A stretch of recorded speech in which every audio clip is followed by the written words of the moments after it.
लेकिन चूंकि मैं त्रिची में मौजूद हूं तमिलनाडु में, तो सवाल यह भी खड़ा होता है कि चूंकि केजरीवाल इंडिया अलायंस में है, करप्शन के इतने बड़े आरोप लग रहे हैं, तो क्या इसका नुकसान इस अलायंस को तमिलनाडु में हो सकता है? बताइए। क्या करप्शन के जो आरोप लगे हुए हैं केजरीवाल पर, उनके तमाम सहयोगियों पर, और वो इंडिया अलायंस में है, तो इंडिया अलायंस के जो लोग यहां पर हैं तमिलनाडु में, उन्हें उसका नुकसान हो सकता है यहां पर? इंडिया अलायंस के बाद तो जरूर जीतेंगे, पहले बात है। और बीजेपी की तरफ न तो दूसरे पार्टी को तो करप्शन कलेक्शन बोलता है ना, अभी तो बीजेपी का कलेक्शन भी करप्शन भी कौन बोलता है, वो बोलो ना। बीजेपी वाले क्या करप्शन नहीं करते हैं? अच्छा जी, ये हम ये बोल रहे हैं कि जो भी हमारे यहाँ एक कहावत है, जो नमक खाएगा तो वो पानी पिएगा। एक तो एक कहावत है, हो गया एक। करप्शन किसी तरफ से भी, किसी आदमी का, किसी पार्टी का कोई मतलब नहीं रखता। वो जो जनता का पैसा है।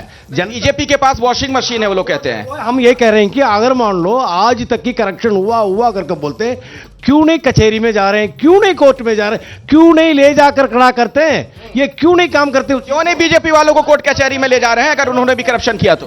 बीजेपी के पास वॉशिंग मशीन नहीं है, ईडी का मशीन है। ईडी को चला रहा है, वो पीछे वो पत्थर से पूरा पैसा इधर पार्टी को ले रहा है, वही चल रहा है। को केजरीवाल क्या करा नहीं करा, वो ईडी को छोड़ को परेशान करके केजरीवाल के पार्टी को समसाट करने के लिए वो देख रहा है। केजरीवाल की पार्टी को खत्म करना चाह रही है बीजेपी ईडी के जरिए। डीएमके को क्या बोलेगा? डीएमके भी एक मंत्री भी अभी जेल में है, उनको बेल भी नहीं मिल रहे हैं, और दूसरा मंत्री का केस भी चल रहा है। अभी थोड़ी देर में वो बाहर आ गया, मगर ज़रूर डीएमके के बहुत सारा मंत्री अंदर जाने वाले ही है। ऐसे बीजेपी है ना, बीजेपी है नेशनल पार्टी है। मुझे लगता है यहाँ पब्लिक से भी इस पर मैं एक रिएक्शन लेना चाहूंगा। ये जो करप्शन का मामला है, और खास तौर पर अरविंद केजरीवाल जैसे नेता के खिलाफ, जिन्होंने करप्शन के खिलाफ ही आंदोलन की शुरुआत की थी, क्या उसका नुकसान इंडिया अलायंस को यहाँ तमिलनाडु में हो सकता है? जरूर होगी, क्योंकि केजरीवाल ने लिक्वर गेट में बहुत घोटाला किया है। वो जो भ्रष्टाचार का मोदी जी ने बता दिया है, वो सब सारा देश जानता है अभी। इसलिए वो जो जेल में अभी तक तो वो बेल भी नहीं मिल पाएगा। तो इसकी मतलब ये है, तो वो किया है वो घोटाला, उसमें से वो कभी बाहर नहीं निकल सकते। तो वो INDA जो गठबंधन है ना, उसका जो नुकसान जरूर होगी। तो हमारा भाजपा का डीएमके को भी नुकसान हो सकता है, उसका असर हो सकता है यहाँ पे? नुकसान होगा ना।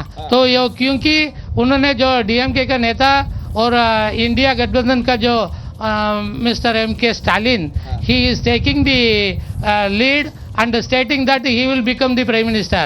मैं ये पूछना चाहता हूँ, उन पर तो सनातन विरोधी होने का आरोप भी लगा देते हैं बीजेपी वाले।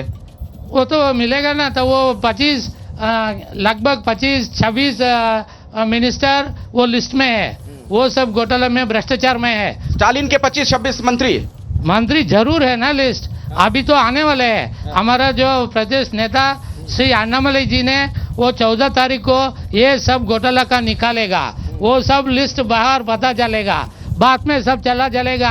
और तब तक तमिलनाडु में जो मतदार है ना, ये सब भाजपा का मत देंगे। चलिए ठीक है, इन लोगों को यहाँ पर उम्मीद है, जो बीजेपी के सपोर्टर्स हैं, कि यहाँ पर बीजेपी को बहुत बड़ा फायदा होने जा रहा है।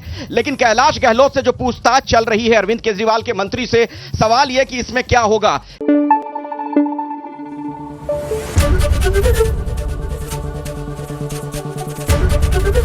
ABP न्यूज आपको रखे आगे।